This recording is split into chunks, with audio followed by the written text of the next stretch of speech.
What's up, everybody? Brad, Poor Boy's Garage. What did we make? 10, 11 passes out in Missouri. And now she needs a little bit of maintenance. No turning back now.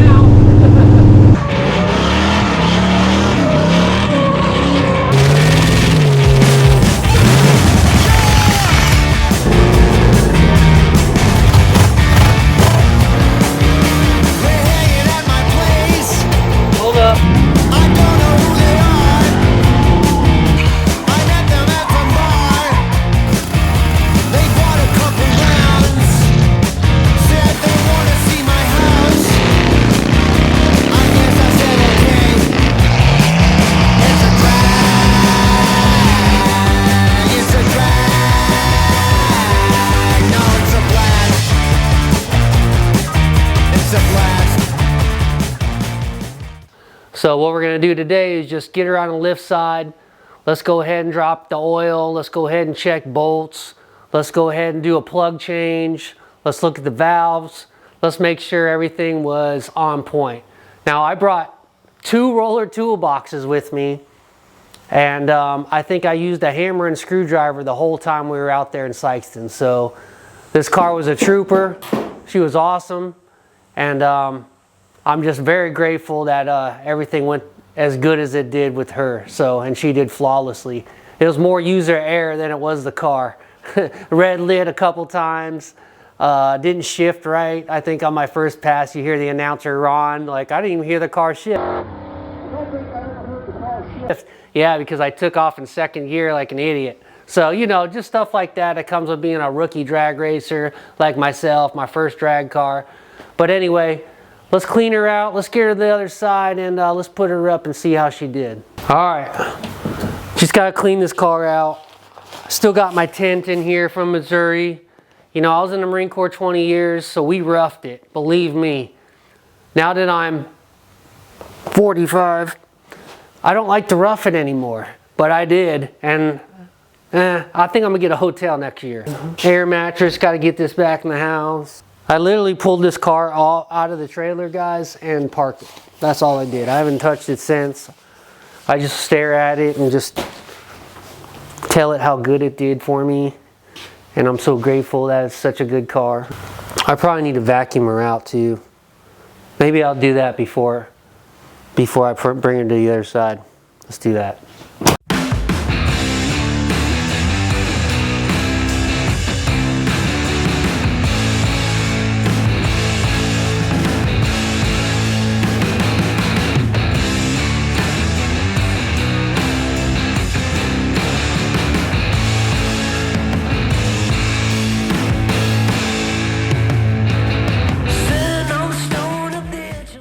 Okay, on a side note, before I get this car fired up, everybody who put stickers on the 68 Dodge Stick quarter panel, I want to say thank you, and I will be doing a sticker shout out for you, probably like, I don't know, maybe this weekend or something, but I have not forgot about you.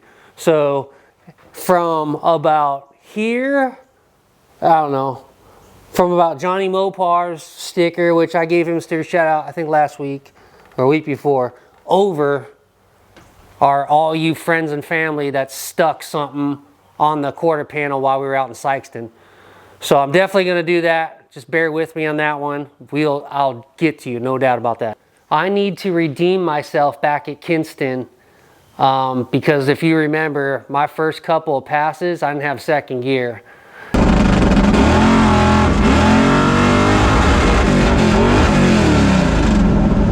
And I felt real bad because I had some people that were really into the car taking videos. I had friends that showed up and watched the car, and I was unsuccessful. At that time, we should have just probably launched it in second, but we weren't really sure about the car yet and all that drama.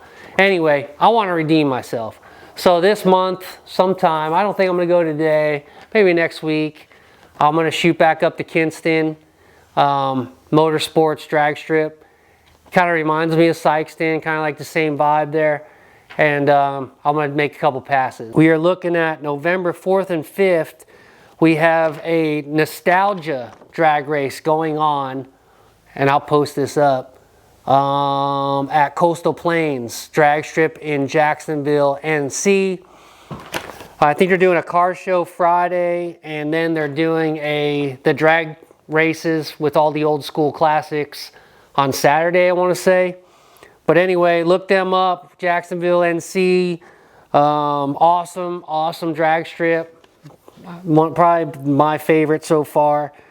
But it starts at, well, gates open at 10 a.m. Friday and Saturday. I'll be there early, getting ready, and then we'll take a couple rips down the old drag strip and see who we see out there. But if you want to join me, definitely be out there. I'll bring some stickers for you.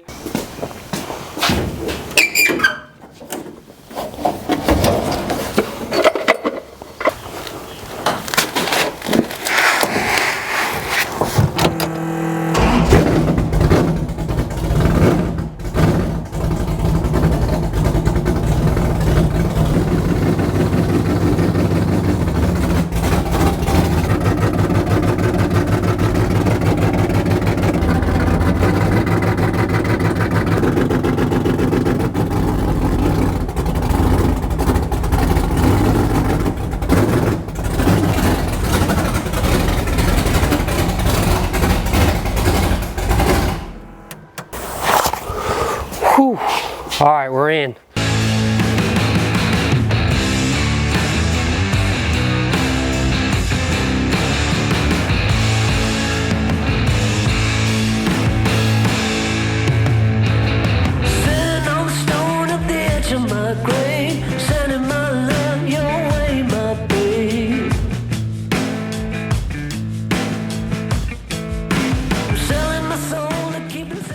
All right, first thing I want to do is drop the oil.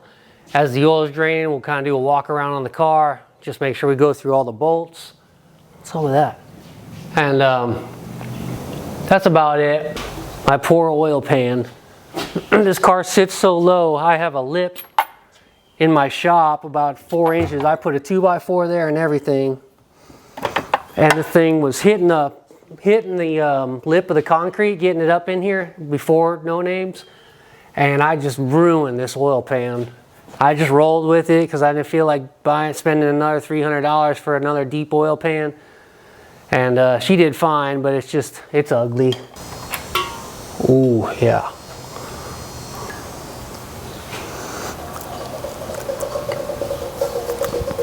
Tastes like oil. Not too much steelies on the bottom of that plug. Okay, well that's draining. I'm just gonna go around, kind of just look at, brake lines. I don't see nothing. I didn't feel like I had problem with these brakes at all. They did pretty good for me. That track was a little short. So, I mean, you were standing on the brakes towards the end. But other than that, I mean, it stopped fine. And I wasn't really too concerned there. But you are, always want to check your brakes. I put brand new shocks in this before we left. Just want to make sure all my bolts look like they're not, spinning out. I don't think anything out of the ordinary here. And then while we're back here, just want to make sure, just give a look-see at your, your big cables coming off the switch, the on-off, power-off switch. So my Holley fuel pump did good. Can you believe that this was the Holley fuel pump that I found with the car? And I actually paid $230 or $200 to have a backup. My buddy Brad came over one day and he's like, have a backup plan with that fuel pump because you don't know how many miles are on it. So I bought a new fuel pump and we brought it with us, but we never had to use it, obviously, because I didn't have no issues. So my question to you guys is, you drag racers, because like I said, I'm a rookie, how many hits can I get off these tires brand new? So far I have 18 licks on these tires, 18 hits down the track with burnouts all the way down. And I could still see my holes are pretty, they're still pretty deep. So just, rough guesstimate, how many hits do you guys get and drag races all together, hits plus drag races plus burnouts, everything, before you got to change out your slicks? I'm just wondering. I might want to check my rear end diff fluid or diff oil. I haven't had no issues that I felt with that either. Definitely want to go through my ladder bars and just, I'm going to tighten all those bolts, even though I don't see they're even backed off at all. Tranny looks good. I was concerned about that I tightened these enough. These U-clamps, these U-bolt clamps. For some reason it was kind of bothering me driving up there. I'm like, did I tighten those good enough when I put that back? But once again, I had no issues here, no issues with U-joints. The car just did flawlessly. I'm blessed. I am blessed. But I planned and I looked over the car at least a dozen times before I went to No Name Nationals, just so we could have a good trip, so I could visit, I could hang out with the fans, I could hang out with the other YouTubers, and I wasn't under my car just getting crushed the whole time. I'm kicking around doing tranny fluid too. I mean, at this point, it's like, you know, you got 18 hits on that train. Well, maybe 10. I think I changed it out right before I left, so it's probably good. So this, ladies and gentlemen, is exactly what I'm talking about. So I'm just tightening ladder bar bolts. And this one doesn't even look loose at all, in my opinion. If I were just to look at it, I'd be like, oh, that's fine. Got a lot of meat sticking out, if you could see that. I don't know with the light. But anyway, check this out. What is that, a quarter? I mean, that's almost a half turn. And that is why you need to check every bolt after you just beat the crap out of these cars.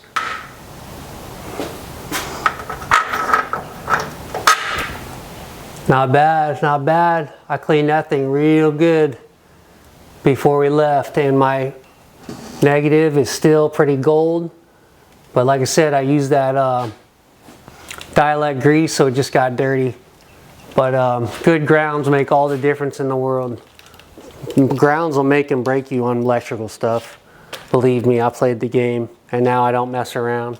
So I wire wheel everything, and I try to dialect grease a lot of stuff, especially here in North Carolina, because it's so dang humid and it'll corrode stuff quick. Like I said, I even wire wheel the bolt for the ground. And just little small tricks like that, guys, is what keeps these cars, you know, flawless. I mean, I don't know what else to say. Just these little tips and just taking the extra time just to do little stupid things like this. I mean, kept us on the track 11 hits with no issues at all. One of the other things that I like to do on these cars after they get ran is check those torque converter bolts.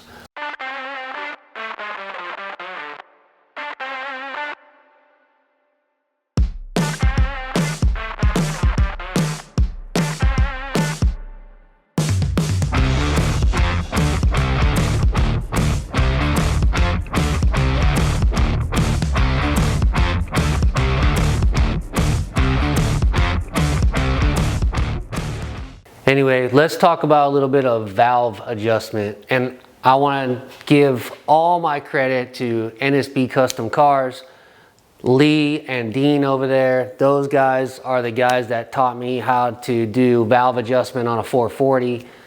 And if you have any questions, check out their video. Just scroll through their vids on their channel, NSB Custom Cars.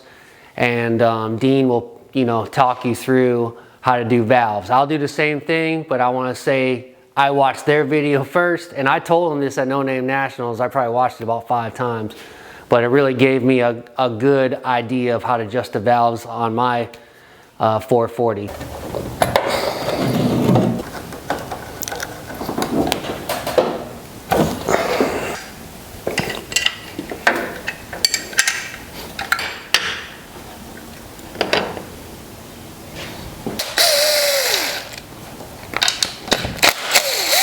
So on the passenger side, in order for me to get my valve cover off, I have to pull my distributor, and that's no problem. I've done it, you know, about 10 times now. So we just pull the distributor. I'm gonna set it off to the side, but just make sure you mark it so you know exactly where to put it in, put it back. Now, you know, on Mopar distributors, they got like kind of like a screwdriver little end on them, so they're only gonna fit one way. But when you put it back in, you wanna make sure it doesn't turn. So I always mark my distributor so it goes exactly to, you know, right way back into the slot. and then you know you ain't gonna be pinging, banging, smacking, popping, whatever going down the track, or when you fire it back up. You guys ready for the magic?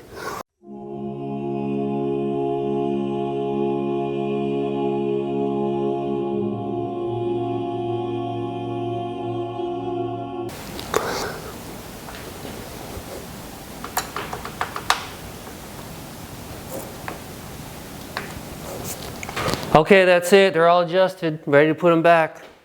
Not. All right, let's go to school. Let's do a little classroom brief. So, valves, valve adjustments.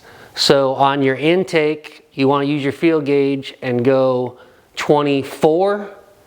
And then exhaust is going to be 26. I wrote it down over here so I remember. Now my feeler gauge goes up to 25. So I usually just make sure it's just a little loosey-goosey at about 25, and that's what I go with, and it's been perfect ever since. So firing order for a big block, I'm gonna do it as big as I can here, is gonna be, that's great. So firing order on a big block, you're looking at 1, 8, and I had to write it down myself because I don't always remember, 4, 3, 6, 5, 7, 2. 3, 6, 5, 7, 2. So 440 is 1, 8, 4, 3, 6, 5, 7, 2. That's 1, 2, 3, 4, 5, 6, 7, 8 for a V8. So you know you got 8 cylinders there. Then we're going to take this number here and we're going to transfer it over there. So we split the cylinders down in half, and now if I can do one more number or one more marker, we're going to go 6. We're going to bring the 5 up here, 5. We're going to bring the 7 up, 7, 2. Then we're going to take the numbers that were up here on your first firing order cylinders, and we're going to bring them down here. So 1, 8, 4, 3. So firing order this side, splitting it in half, and then we're going to take the last 4 cylinders, bring them up here, take the first set of cylinders and bring them down here. And what that's going to do is we're going to check, so when you want to check number 1 cylinder, you're going to go to the number 6 cylinder and make sure the valve is just starting to go down, and then that in return will release the valves on this side, and it'll be on the low side of the cam lobe, and then there from you can adjust when the car is cold. Let's not talk about it anymore. Let me show you exactly what I'm trying to explain to you, and then you'll get a better feel and understand kind of how to adjust these valves a little bit better. Okay, so what I want to do before we do the valves is I want to drop all these plugs out of here. It makes it easy to rotate the motor over, and then I'll show you what I'm talking about with the valve adjustment in cold setting. So might as well put a fresh set of plugs in this thing. What am I running? I think I'm running NGKs, big bucks. They're like $60 for a set of plugs for this thing, so I don't like to change them out often. But at the same time, I like keeping this motor nasty and as fresh as it can be.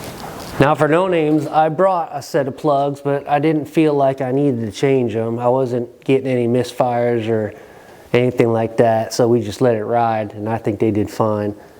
Before I forget, when you put your new plugs in, just make sure you put a little bit of the silver antices around the threads. All right, so all the plugs are out on the passenger side. And they all look good. I don't have no issues with them. Nothing out of the ordinary. Burning that racing fuel, baby. Let's see here. I'm going slow.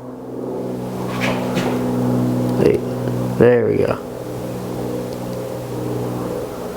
There. So, looking good, man. NGK's number 8s. When I first got this engine, my buddy Dennis was like, do not run nothing but NGK number 8s in there. And that's the way it's been ever since. Unfortunately, they cost what, $60 to change out your plug. So that'll add up real quick. And I probably already changed them out 3 times. But what I like to do, because when you keep staring at this or you get tired, you start getting confused on your numbers. You got to count 2, 4, 6, 8, 1, 3, 5, whatever, and then you got to keep going around and looking at it 100 times. So I just take a little Sharpie and I'll wipe this off. So you know you got number 1 obviously, and then 1, 2, that's 3. So you got 1, 2, 3, 4, 5. Mopar's real easy. 6 and then 7. Sometimes I'll get tired and have to figure out the exhaust, and you could just see the tube, so you know that's the exhaust, and then the intake valve. So I'm not really going to mark EX and IN across all these, but this just gives you an idea, and then you wipe it off when you're done. You can mark them out too as you go. Back to our board. So we want to adjust number 1 cylinder, so we have to make sure number 6 is just starting to move, and I'll show you that here in a second. And then that'll push our backlash on the number 1 cylinder valve or valves, and then we could adjust from there. So we're going to do number 6. So we're going to go around on the exhaust side, make sure it's, see your intake valve going down. We're doing exhaust though.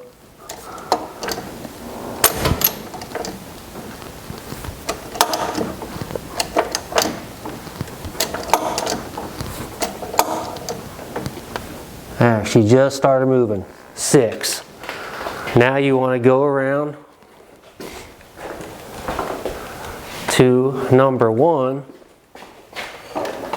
So now number 1 is on its backlash for the exhaust. Get your feeler gauge. You want to do 26. Mine only goes up to 25, so I'll leave it a little bit loosey-goosey. I need to go get myself another feeler gauge. But 25 slides in there real good, and it's got just a little bit of play, so it's probably about right around a 25, 26. I really wouldn't worry about adjusting on this one too much, and it feels fine. So now what we're going to do is go around again, and we are going to do the intake side. So we're back at number 6. You could almost mark this out. That tells you already did this, because you'll start getting confused. Or maybe it's just me getting confused. I don't know. So now let's watch the intake side of number 6.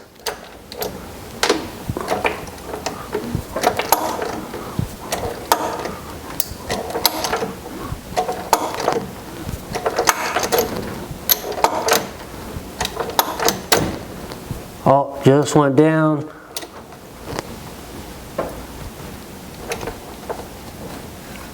I don't like spinning motors backwards, but it'll be all right. Go again, just a little bit.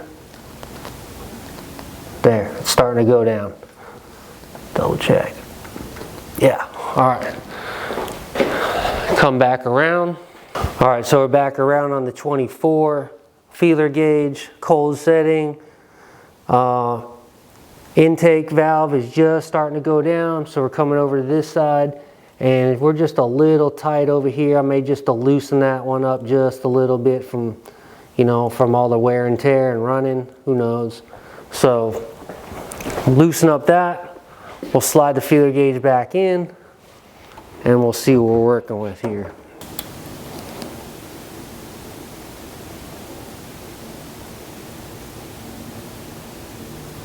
24.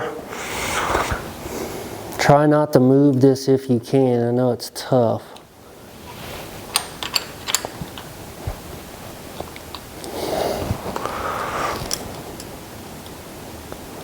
That loosened up just a little bit too much. Yeah, feels good right there. So 24 was just a little tight for me adjusting them probably before we went to No Name Nationals. No big deal. Still got some play in it. Then give it one more crank if you can. Pain in the butt. Check it again.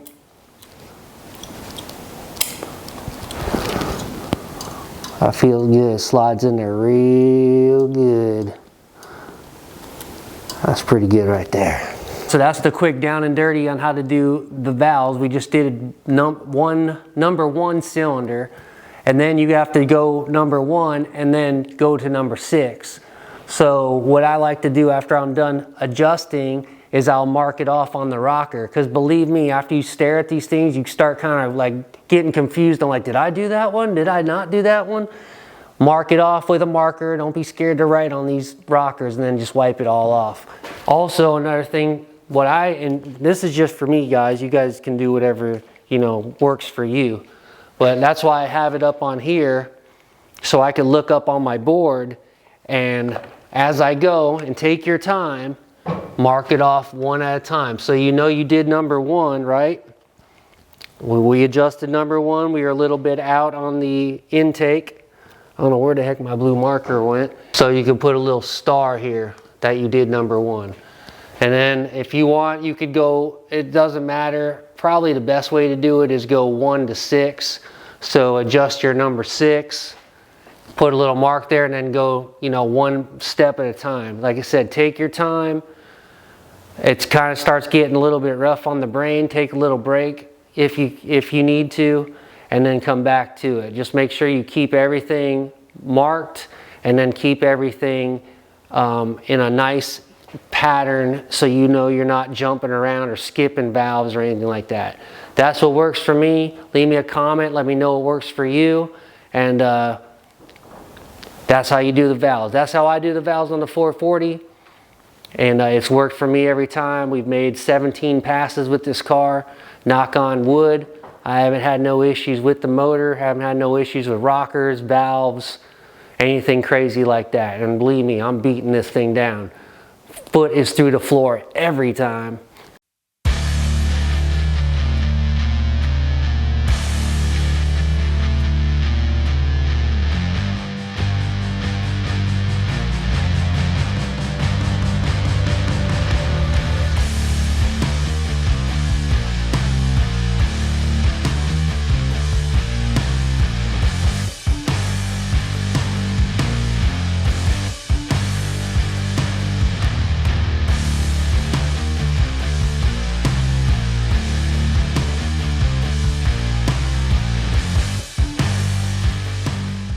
So let me pull this valve cover again. I thought we were all good, because I forgot to put oil in it, and you can't fill it up unless you pull the valve cover. So let me do that, throw some oil in it, because I know it'll happen. I'll get in a hurry and fire this thing up and forget there's oil in it. No oil in it. All right, so I use Valvoline VR1 racing oil 2050 for this bad boy, and this stuff's pricey. So, but you know, when you're playing in this game, you're going to pay to play. I keep telling everybody, oh, shysters. I wasted some.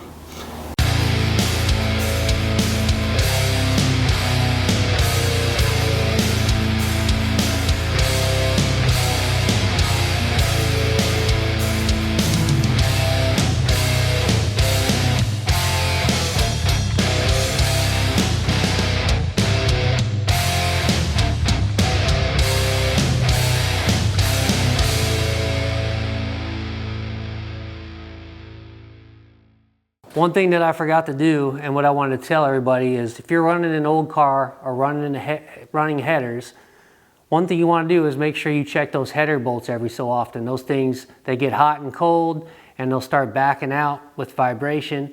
But just go over them one time. You know, what I like to do is take my 3/8 wrench, because that's the only thing I could get to slide down in between those header tubes and tighten those bolts.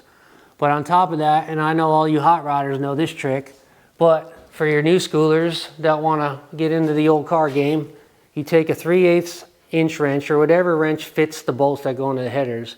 Then you get about a 7/16, and what you can do is interlock the 7/16 into the 3/8. And I know all you old schoolers know this trick, or all you car mechanics, everybody knows this one. But for the guys that don't know, and then it gives you some extra leverage to turn down those header bolts a little bit more. Let me show you what I'm talking about. These things are a nightmare to get to, as we all know. Headers are awesome, But one, they're a pain in the butt to put in, and two, they're a pain in the butt to tighten, and the games go on. But sometimes you could get a socket on some of these, you know, that's no problem. Right here, you know, but then you got them ones that are just a tricky little pains in the butts to get to. So 3/8 wrench, let's just say for example this one, number 1 cylinder. We're going to interlock it with the 7/16, and we're going to see if we just get a little more turn out of it. Maybe about a 1/4 inch, nothing crazy. We'll do the same thing on this, even though you could probably get to this one, but got another 1/4 out of that one. This one here is going to be a nightmare. Yeah, that one got a good 1/4 to a 1/2 inch on that. We could grab that one with the socket on the number, what is it, 1, 2, 3, 4, 5, 6 cylinder. No, not 6. 1, 2, 3, 4. Number 5 cylinder. Number 7 cylinder, a little bit. And number 8. Number 8, a little bit. So as you can see, just one trick from Poor Boy's Garage to you. Header bolts, don't forget to check them. Extend your wrench, a little bit easier to get to some of those if you can't get them with a socket. And we all know headers are awesome, but they're a pain in the butt at the same time. Last but not least, crank pulley. This right here came from Aerospace Components. I love this thing. It bolted right up to the harmonic balancer, and it was spaced perfectly so I could run my race alternator, one little belt. The only issue I had with it was every time I wanted to adjust valves, I'd have to take this thing off because I couldn't get a socket through the hole to get a crank to hit the crank bolt. So what I ended up doing was I drilled it out because it's aluminum, it's real soft. And but I had no drill bit or a hone bit that would go through this thing, like one of them cone bits, you know, like right here. I just didn't have one that was big enough, so I had to take it up to the machine shop. They put it on the milling machine, and they drilled it out for me. So now I could get the socket right through here, and without taking this off, hopefully they left me enough room. I mean, it slides in good, but man, it's like they could have opened it up just a little bit more for me. I would have been fine with that. But we'll see what happens. So I'm gonna put this on, put the alternator belt on, and then we're gonna crank it up, see if this thing will fire. I'm just a little nervous about putting my distributor back in. I don't know, I've just been thinking about that.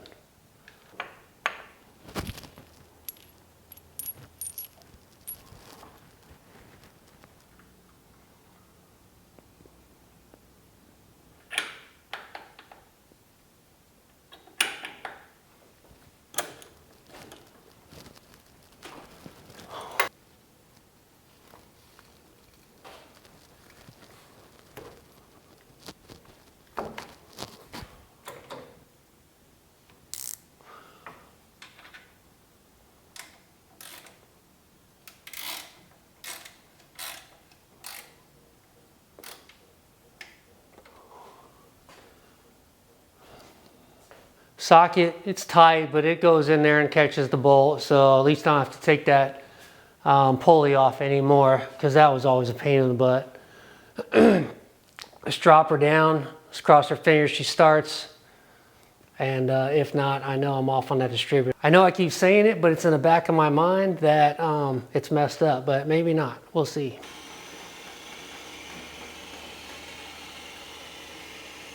I think we're ready. Let's see if she'll fire. Don't forget your hearing protection around these drag cars.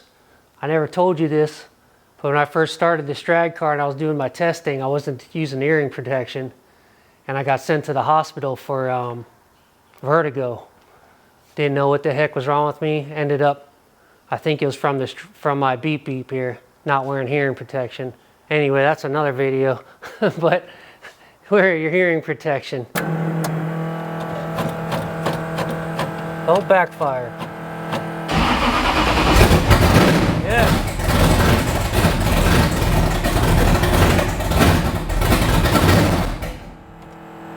She's right.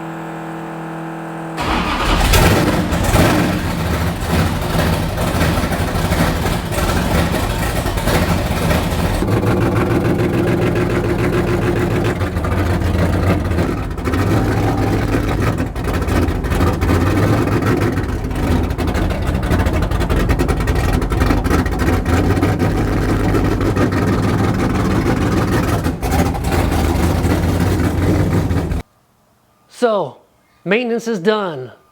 That's what it takes to get this thing down the strip another time without having any issues. Changing out fluids, checking bolts, changing out plugs, just doing all that preventative maintenance stuff to keep these bad boys going. And not just on drag cars, you guys got to do it on them old cars too. Because, you know, you go to your first car show and then you're down on the side of the road. That's always sucks. And I've been down that road, how many times now? A dozen, like everybody else. But anyway, that's the hot rod life. Live it, love it, embrace the chaos. Maybe you're gonna go out to Kinston, try to redeem myself. Last time I was at Kinston, I couldn't shift into second gear. I had a bunch of people looking, you know, this car attracts a lot of attention because it's an old school, you know, Mopar drag car. So I had a bunch of cameras out and I couldn't make a pass. So it's still in the back of my mind to go redeem myself out there. So we're thinking about going out there tomorrow, test and tune, Kinston Drag Strip, KDS out in Kinston, North Carolina that is. I'm here in New Bern, North Carolina. So it's about 35-40 minutes down the road. And don't forget, we're gonna do that vintage drag race next month. If you guys who follow me are local, you don't have to be local either, but that's gonna be a good time. Coastal Plains out in, it's like Jacksonville, Richlands area, North Carolina. It's going November 4th and 5th, I want to say. It's that Friday, Saturday. Friday's the car show. I probably won't be there for that, but Saturday I'll bring this bad boy out early and make a couple hits for everybody. All right? That's it. That's it in a nutshell. Until next time. Poor boy's garage. Let them rip, not rock. Keep on saving them. Don't send them to the crusher. Wow.